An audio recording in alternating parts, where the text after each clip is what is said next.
boobu. lu mu wax ci wàllu tabax ak sancam boulangerie. jërëjëf sëñ bi maa ngi leen di nuyu di leen gërëm ci invitation bi di sant di nuyu éditeur RFM yi di sant le président Gaye ak tous les boulangers du Sénégal nga xam ne réew mi daf leen amal njukkal nga xam ne ñooy tax chaque matin sénégalais bu nekk su xëyee avant muy dem bërëbu liggéeyam ñi sant Diop mun a am lu ñu def si seen biir bu ñu demee seen bureau yi mun a liggéey. Donc pour revenir à votre question démb le ministère du commerce des petites et moyennes entreprises dafa woon boulanger yi Sénégal yi la fédération nationale des boulangers du Sénégal dont je suis le secrétaire général ak le regroupement des boulangers du Sénégal RBS ci benn ndaje benn séminaire d'information sur la nouvelle réglementation du secteur de la boulangerie et de formation de l'utilisation de la plateforme de marketing et de vente en ligne kooku innovation bu mag la boo xam ne le ministère du commerce moo ko mettre en place ci début feebar bi Covid bi muy ñëwee c'était une exigence boo xam ne il fallait le ministère teg ko ci table bi pour mun a jàppale Sénégalais yi ci xat-xat yooyu ñu doon gis au début de la maladie. ci wàllu réglementation bi nga dikk ci. voilà loi bi wax fii nu toll ci ku bëgg a dugg ci loola lan moo la war. voilà merci sëñ bi Fall xam nga secteur bi dañu gisoon at yi ci ginnaaw dafa amoon pëccoxoo dafa jaxasoo woon ku mu neex rek fu la neex ak heure bu la soobee rek soo amee sa xaalis rek nga ubbi boulangerie donc mbir mi dem ba indi pëccoxoo. Il a fallu que l'autorité mooy le ministère du commerce l'État du Sénégal ne non il faut que ñu organiser affaire bi léegi nag moom ci yooyu dafa am ay conditions yu ñu teg léegi pour ubbi boulangerie léegi dafa am lu ñuy wax ay préalable yoo xam ne nit ki foog mu soumettre ko léegi pour ubbi boulangerie léegi il faut nga def une demande d'autorisation boo xam ne da nga koy adresser au gouverneur de région ba pare soo defee loolu ba pare dafa am tam ay kayit yu la yoon teg. maanaam lu mel ni registre de commerce lu mel ni NINEA lu mel ni contrat de location wala bu fekkee yaa moom kër gi nga wone ko ba pare nga wone matériel de boulangerie bi nga xam ne am nga ko nga wone budget bi wone équipement yi ak contrat employé nga soog ko ñëw teg sur la table loolu sax boo ko amee taxul nga am boulangerie léegi nag am na lu ñuy wax un comité régional de développement moom mooy toog boobu dafa dajale kuréel yu bari maanaam lu mel ni environnement le ministère sécurité publique service de l'hygiène ak service yooyu yëpp ñu toog càmbar ko ci benn CRD xool affaire bi yebale agent ji dem ci terrain bi ci local bi nga ko bëgg a def ñu xool bu lépp nekkee ci norme nag ministère du commerce soog la jox autorisation ba nga mun a exploiter boulangerie. loolu mooy ci li nga xamante ne moom moo amati jamono ji. waaw mais est-ce que aussi. waruñu remettre à niveau. li nga xamante ne moo di boulangerie yi fa nekkoon yëpp comme ne nga dafa bëri woon pëccoxoo ku mu neexoon nga ubbi ak li la neex ubbee. voilà loolu le ministère xam na ne Sénégal ba mu nekk. boulangerie ñun respecté normes yi aussi yi nga xamante ne am nañ déjà. voilà loolu moo tax ministère bi indi cette nouvelle réglementation parce que boulangerie yi fi nekk ils sont déjà existantes te état mu lu def table rase ci boulangerie yooyu parce que ñooñu ils ont investi beaucoup d'argent ay millions yu bëri parce que boulangerie quand même ay xaalis bu bëri la pour nga ubbi ko léegi ministère bi loolu lim ci wax. mooy que képp ki nga xam ne amoon nga boulangerie avant cette nouvelle réglementation dafa am régime de déclaration bu ñu lay soumettre loolu li ma cité ci kaw moom ngay indi maanaam actuellement au niveau du service régional de Dakar comme ñu ngi nekk Dakar service régional bu Dakar bi commerce bi soriwu leen Médina su nekkee ci région de Dakar nga nekk département Dakar da ngay ñëw fii képp ku am boulangerie tey suppose ma jëlee exemple ci dans le département de Dakar yoon ak depuis le 30 juin le délai bi jeex da nga war a indi NINEA indi registre de commerce indi bilan indi EC indi contrat lépp ñëw jébal ko service boobu pour déclarer sa boulangerie boobu nga xam ne existé woon nga. est-ce que ñëpp am kayit yooyu. kayit yooyu voilà c'est ça le problème actuellement kayit yooyu ñëpp amuñu ko ñu ëpp ci boulangerie yi amuñu ko mais nag ñu ngi ciy def ay efforts. di sensibiliser boulanger parce que yombul parce que ubbi boulangerie il y a de cela 20 ans 25 ans 30 ans amul kayit yooyu am na fi mais l'État laissait faire te loolu état bi du ci gagné askan wi du ci gagné léegi nag actuellement ci loolu lañ nekk deadline bi jeex na depuis le 30 juin moo tax des fois ministère du commerce ñu ngi wàcc ci terrain bi def seen liggéey non seulement nekkuñ fi rek ñoom pour réprimer boulanger yi dañuy sensibiliser xamal borom boulanger ni da nga war a ñëw def ci sa déclaration dinañ leen la jox ay avertissement jox la ay sommation soo respecté loolu nag am na lu ci yoon wax moom ñoom dinañ ko def maanaam tëj sa boulangerie ba nga nekk en norme. parce que dañ leen jàppee ni entreprise waaye entreprise tam warul yem kot ci moomeelu nit ka est-ce que am na yeneen pàcc yi nga xamante ne ci biir réglementation bi laal na liggéeykat yi. ndax ñoom à chaque fois ñu ngi naan daanaka dañ leen di exploiter. voilà xam nga ci loolu moo tax fi am na fu ma la ko waxee ci condition d'ouverture d'une boulangerie maintenant bala ngay ubbi boulangerie sax dañ lay exiger contrat de travail boulanger yooyu dañ lay exiger contrat de travail boulanger exiger la tam kayit yi nga xam ne moom nga war a yóbbu IPRES caisse de sécurité sociale yooyu yëpp dañ la koy laaj léegi maintenant. payoor gi ñu ngi koy jàmbat bëri na dafa tuuti te nee ñu bénéfice bi bëri na loolu moom est-ce que méngoo ngeen ceeg loi bi ci ni ngeen di fayee ñi leen liggéeyal ba xam am nañ contrat wax nga ni am na waaye am na ñu amul contrat itam ay xeetu manébar lañ ay journalier. waaw loolu moom du ma ne ci boulangerie secteur boulangerie rek la am tey mais man ci. non yéen doxal leen ba pare rek. voilà dama lay wax xam nga liggéey bërëbu liggéeykaay boo gis. am na lu ñuy wax ay convention maison il y a une convention de la boulangerie sénégalaise loolu du ñu boulanger yi ñoo ko def dafa am lu ñu fi fekk convention boo xam ne c'est la convention des boulangers patron boulanger bi ci lay sukkandiku pour fay du moom moo ko def à son propre gré convention boobu nag depuis 2017 ñu ngi ciy liggéey ak le ministère du travail pour changer convention boobu parce que c'est à la demande des syndicats des travailleurs ñu ngi ci doon liggéey ba am na fu ñu toll ci classification yi parce que tam ci salaire yeeg tout ça parce que da ngay jàpp ne Sénégal amul école de boulangerie boulanger yi fi ne kenn formé wu leen te nit ki pour nga fay ko dafay aaju des fois diplôme yi école yi muy am parce que nouvelle convention bees bi dafa am ay diplômes yoo xam ne dañ koy laaj pour nga mu mën a méngoog sa salaire mais ici les boulangers sont formés dans le tas mais ñun n'empêche que tey boo demee ci boulangerie mun ngeen def enquête yi la boo xoolee convention boulanger yi nga xam ne ñoom la ñuy jot ci fayee seen employé booy xool salaire yi boulangerie am ñu ci bëri dañ leen di fay plus que li convention bi wax parce que convention bi dafa yàgg. ñu jublu nag léegi ci qualité bi laata ñuy sori ci waxtaan wi. qualité mburu mi nga xam ni non seulement seer na ci ñenn ñi waaye itam xaw naa xotte te sax ñi néew doole daa mel ni ñoom ngeen gën a yeb bu dee mburu yi ñuy gis taax moom mburu yu baax la am ñooxit ak lépp waaye bu dee leneen ci wàllu leneen pàcc ci réew mi ay mburu yu kéemtaane lay doon wow tàpp ndaar amul ñooxit. voilà sëñ bi loolu dinaa ci sawar a tontu parce que Sénégal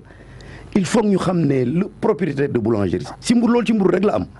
ngay liggéey c'est l'État qui t'impose le poids du pain et le prix du pain. Le prix du pain est homologué loolu laa ko mën a waxee ci national maanaam état moo koy fixé le poids du pain état moo koy fixé soo jëlee des régions comme la région de Dakar de Thiès et de Diourbel ñoo bokk prix mburu état bi moo wax le gramme c'est 0,78 mun nañu defal leen ñu pain standard bi 190 grammes à 150 francs defal leen ma 125 grammes à 100 francs defal leen ma 65 grammes à 50 francs. donc loolu du ñun suñu lu ñuy mus a xeex mooy que ñu def libéralisation maanaam noonu laa ko mën tuddee maanaam ñu def ne gramme mburu kat gramme farine kat 78 francs lay jar léegi boulanger bi selon localité bi nekk xooloo pouvoir d'achat askan wi mu defal leen mburu bu leen neex mun na defal mburu buy jar 1000 francs mburu buy jar 500 bu defee day am qualité mais l'État dit que c'est un produit social suñu bàyyee ci loolu boulanger yi dootuñ def mburu supposons buy jar fanweer wala yooyu te ñun ne nañ ko non nit ki su yoree poosam su demee marché lu ko neex lay jënd ku nekk xam nga lu nekk sa poos donc munoo cantonner population yi que poids bi nga li defar pour am na yeneen standard boo xam ne daay def nañ benn nouvelle format bu ñuy wax le pain de 230 grammes à 200 francs mais ñun dañ koy def suñuy boulangerie yi mais dañ gis ne suñ ko defee population yi suñu ñëwee ñoom ils préfèrent jënd mburu buy jar 150 francs loolu mun nañ leen comprendre parce que peut-être le pouvoir d'achat des Sénégalais dëkk bi métti na affaire yooyu mais man je conseille aux Sénégalais suñu demee ci boulangerie am na mburu buy jar 230 grammes à 200 francs diis na au lieu ngay jënd ñaari mburu yu 190 grammes à 150 francs mu dëkk la 300 nga jënd benn mburu buy peser 230 grammes à 200 francs moo gën a yomb ci yow. mais est-ce que libéralisation boobu nga bëgg ñu ci wàllu prix bi dana arranger nit ñi ndax fu ñu libéraliser bàyyi leen ngeen di fixer seen i prix. yéen ci yokk ngeen dëkk. non bu dara xewul sax ngeen bëgg a yokk. non xam nga ñun dañuy weex donc rek mais secteur de la boulangerie xoolal mburu fanweer lay jar depuis combien d'années am na ay xale yi fi juddu ba nekk ay waxambaane léegi mburu fanweer lay jar te charge yi dafa métti saaku farine bu 50 kilogrammes actuellement yaa ngi koy jëndee bu fekkee à Dakar 16 900 francs wala 17 400 dafa yokk dafa jéggi dayo te li ko yokk mooy TVA bi 18% état kenn du laal TVA te y a 7 minoteries au Sénégal donc man je pense que fi bëggoon dimbali askan bi ñu xool foofu ci farine boobu te kenn mënul importer farine indi ko te ñun am nañ possibilité yoo xam ne mun nañ jëlee farine bitim réew indi ko fi jaay ko moins cher que li meunier yi nekk fi Sénégal di ko jaay. non mais lu tax farine ñu xam nga farine ñu blé. moom la ñuy defaree mburu bi ci lu ci ëpp. lu tax yeneen xeetu sunguf yi ci mel ni sungufu dugub. ak yeneen xeetu sunguf mboq ak leneen. mën na su cee defar mburu wala askan wi ko bëggul. non xam nga mburu moom blé dafa am lu ñuy wax gluten te céréales locales yooyu amu ko munoo ci def mburu céréale locale fin mburu dugub wala mboq kese munul defar mburu il faut nga def li ñuy wax incorporation. tey booy xool sax indaale naa suma njóobeen bi mburu maïs ak mburu mil ak gis nga mun nañ ko defar mais à fortiori waaw à fortiori nga foog nga incorporer si farine de blé mais loolu tey booy xool farine de blé bi sax moo gën a yomb ci ñun farine de mil bi ak maïs bi. parce que loolu beneen njublang bi ci nekk itam farine bu ngeen mënti utiliser def ci lëwiir mu funki jóg loolu itam ci li ñuy ŋàññ ci la bokk. non loolu munul du ma ko tuddee njublang parce que mburu moom munoo ko defar sax nga def ci levure parce que levure bi mooy tax pâte bi développé sinon su amul levure pâte bi day tëdd fi mu tëdd mais nag yooyu yëpp ay norme la yoo xam ne boo ko ciy def da nga koy calculer mais nag mooy li ma wax rek formation dafa am solo parce que métier bi ñu bëri dañ ci dugg te ils n'ont pas été formés ñu ngi def nag lu ñu mën ñun la fédération di organiser ay session de formation ak sunu partenaires yi ñoo xam ne meunier yi nga ne seen usines yi am nañ li ñuy wax ay baking center ay centre de formation dañ fa yóbbu xale yi di leen former pour ñu mun a adopté wu à la norme sénégalaise. norme yooyu bu ñu ko respecté ci mbuuru mi nga xamante ne ci dugub lañ ko defaree wala bokk mboq est-ce que mën naa gën a néew ci njëg. ndax dugub gi ci réew mi la mboq mi aussi dañ ko fii béy. mënuma wax ne dafa néew parce que tey su may jënd dugub moo gën kilo dugub lu muy jar moo gën cher tey booy jënd kilo farine blé te xam nga lu ko waral parce que Sénégal du ñu béy suffisamment de dugub ak mboq mais ñun su loolu amoon moo ñu gënal mun nañ defar mburu à base de céréales locales nga xam ne tuuti blé rek la ñuy jël di ko incorporer. li nga xam ne nag mooy li yëngal àdduna bi yëpp ñu naan ko coronavirus ak li mu indi njeexital ci activités yu bëri est-ce que laal na boulangerie yi. effectivement xam nga loolu ñun daf ñu coronavirus bu mu duggee daf ñu impacté gravement te loolu des fois ñun dañ ci waroon wax kilifa yi wax ci parce que boo xoolee Macky Sall le président Macky Sall bi mu jëlee mesures yi def couvre-feu yi ñun sunu heure dañ ko wàññi parce que ñëpp xam nañu boulangerie du tëj day liggéey suba ak guddi. mais njaay mi kat nag suba geeg bëccëg gi la ëpp. non parce que couvre ñun supposons bu ñu jëlee mois de Ramadan bi dañuy liggéey mburu suba di liggéey mburu xëdd mais ren mënuñ ko def. donc suñuy chiffre d'affaires dafa wàcc. donc foofu tam damay lancer appel le président de la République le ministère du commerce ñu xool xam ne ñun it Covid bi ñu mu impacté boulangerie ñun dañ ci bokk parce que daf ñu perte loolu bari. kon dañ leen cëralul ci jàppale gi ñu doon jàppale yenn entreprises yi. en tout cas ñun wala boog dañ leen jàppale sax entreprise le secteur de la boulangerie gisuñ suñu bopp ci li nga xam ne ci xaalis bi nga xam ne lañ doon dimbale entreprise yi nga xam ne Covid dafa seen secteur tam dafa jaxasoo wax nañ ko ci bi ñu tàmbalee waxtaan wi ne ñi sàmmoonteeg réglementation bi bëriwul loolu xam naa dina naqaree organiser ba dina jébbal ndimbal itam am déet. déedéet du naqaree organiser du boulanger yëpp ñoo nekk dans l'illégalité am na ci boulangerie yi nga xam ne bu ñuy sànc seen boulanger ñu ngi dans les normes li yoon wax ñu ngi koy respecté am seen def seen comptabilité. dama lay jox exemple depuis daaw jéeg ñun on nous soumis comme si yeneen entreprise même suñu bilan annuel sax dañ ko yóbbu ci expert comptable mu certifié ñu ko ñu soog ko déposé am na fi du ñëpp ñoo nekk dans l'informel là y a des boulangers yi nga xam ne ils sont formés là nekk ci dëkk bi. bu weesoo mburu mi nag am na yeneen xeetu jëfandiku yoo xam ni boulangerie ñoo koy liggéey te daa mel ni dañu am nuñ ko jagleel ku néew doole doo ca bokk xeetu jëfandikoo yu ñu naan ay croissant ak ñoom seen. benn buy jar ay 400 ki 350 am yuy jar téeméer loolu discrimination boobu itam yaakaar ngeen ni jaadu na am. non non sëñ bi man du discrimination ñun ku xam nga man dama doon sawar des fois yu mel ni yéen nga xam ne dañuy yor ay organes yi nga xam ne dañuy wane li boulanger yi def ñuy def des fois ay descente ci boulanger xool soo xoolee ñun suñuy liggéey dañ ciy sóoraale askan bi bu baax a baax a baax su ma jëlee ay zones yu mel ni ay Parcelles ak yeneen zone soo demee foofu croissant soo amee 250 mën nga ko lekk pain raisin tout yi ngay gis ci grande ci yenn surface yi. ak qualité bu doy waar la. ak qualité bu baax parce que ñun dañuy sóoraal askan bi après tout ñun on a un rôle social à jouer dans le pays là loolu je pense que moo tax lu ci bëri ñun ñu koy muñ sax parce que di xam ne Sénégalais yi mburu ak seen digganteeg mburu dafa sori ñu xam ne nit su xëyee li muy njëkk a def mooy dem boulangerie jëndal ay doomam ñu lekk ak yooyu sax loolu sag la. nan ngeen def nag ba xeetu jëfandikoo yooyu ñu naan croissant te ngeen jagleel ko patron yi nan ngeen def ba mu yegg njagañaaw ak kilmaxa. non mu ngi am na foofu njagañaaw boo demee boulangerie yi nekk foofu dañuy defar ay brioche dañuy defar ay croissant ay développement donc bu gars yi gis ne nañuy dugg ci boulangerie di laajte lépp lu sa poste tolloo rek boo demee mën nga am ci xeet yu baax yooyu. seen ndajem démb bi lu ngeen ci tënk bi ngeen noppee. waaw suñ ndajeem démb bi am na solo parce que tax na boulanger yu bëri ñu expliquer leen ci réglementation bi ñu xam loo xam ne daf leen war ñoom mënatuñ sañ da bañ la dañu war a dem bindu ji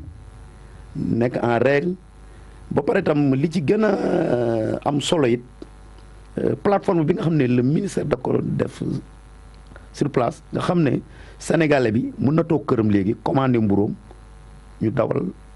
indil ko ba këram te du déplacé wala du rang ci boulanger je pense que loolu tam war nañ ko vulgariser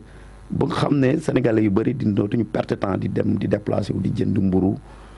wala di dem ci boulangerie yi di rang. non justement njaay mi moom jéggi na dayoo distribution bi livraison bi loola lu ngeen war a gaaw a saafara la bu ko defee anam yi ñuy jaay mburu gën a sell gën a set. voilà loolu defe naa ne am na conditions yu d'ouverture yi ay points de vente yoo xam ne dañ ko teg. loolu pour gën ko rafetal rek. boutique yaa ngi jaay mburu ba léegi. voilà loolu démb bokkoon na ci notre cri du cœur devant le ministre du commerce et la direction du commerce nga xam ne ñooy gérer affaire boobu parce que boutique warul jaay mburu loolu dañ ko yàgg aaye Sénégal avant décret bi le décret 102/2004 sax mu ko fekkoon na muy aaye loolu mais nag Sénégalais itam ñoo ñu war a jàppale tey Ndakaaru ak Sénégal fooy dem doo dox 500 mètres wala 300 mètres te gisoo boulangerie wala ngis point de vente. ay point de vente yoo xam ne waaw point de vente ay kiosque am na kiosque sax yoo xam ne nii dañ leen war a agréé yoo xam ne le président de la République vraiment on le salue de passage moo xam ne activé woon na l'ADR pour mu jàppale ñi ci liggéey boobu nga xam ne dañuy am ay point de vente yu bëri jërëjëf. Ndéna Ndiaye secrétaire général fédération boulanger yu Sénégal jaajëf Georges Déthié Diop jaa ngeen jëf mbokk yi.